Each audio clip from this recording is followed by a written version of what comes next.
So Mario Barrios, is his power overrated or is it the real deal? You go back and watch the Tank fight, and you see how Tank was walking through Barrios's punches. It'll have you start to question, rather this thing that we call it starts to make you question this thing we call power, man.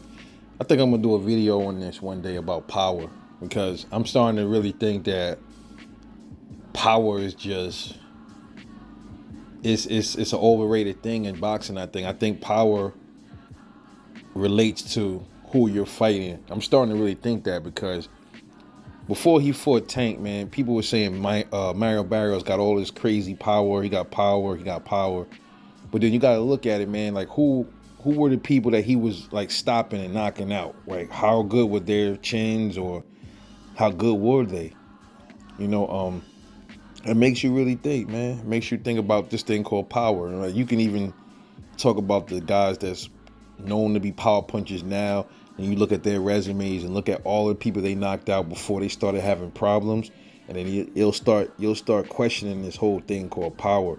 That's the reason why I don't get drunk off power. You never really hear me boast about power all the time. I like the science, man. I like when dudes is finessing through the, what I mean? He's styling on them, moving. He like Jerron Ennis. You see how Jerron Ennis got power, but he also has, he know how to move his head. You know what I mean? He's slick and he just be dipping and moving.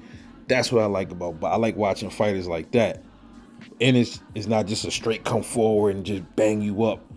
I don't really enjoy watching stuff like that, man. Like Wilder, he never really excited me like that. Like a lot of people get excited off the knockouts. I never got excited like that because he didn't bring anything else to the table. He didn't bring like different, like, okay, he got the power, but I want to see him ducking and moving and weaving and just jumping out the way. I want to see him just moving angles and dipping to the side and I've been loving to see that. I like when I see complete fighters, man. And Mario Barrios ain't a complete fighter. He just ain't, man. He was just a step above the comp that Tank been fighting. I think that's just how I see him. I said that he was probably dangerous because Tank never fought at that weight division, so that probably posed some kind of a threat to him. But I'm saying when I started watching like Barrios fights and shit, and I seen how Akhmadov was handling him, and I think Akhmadov got robbed in that fight. I think Barrios got his ass whooped in that fight, but that makes you think. Okay, he wasn't really that much better than the other dude Tank been beating up. So that doesn't take from Tank though. Tank is a good fighter, man. He's a dope fighter, but I want to see him put that dopeness to the test. And the truth of the matter is he hasn't really been tested really yet, man. So we don't know when he gonna really be tested to the fullest. I'm talking about tested, bro.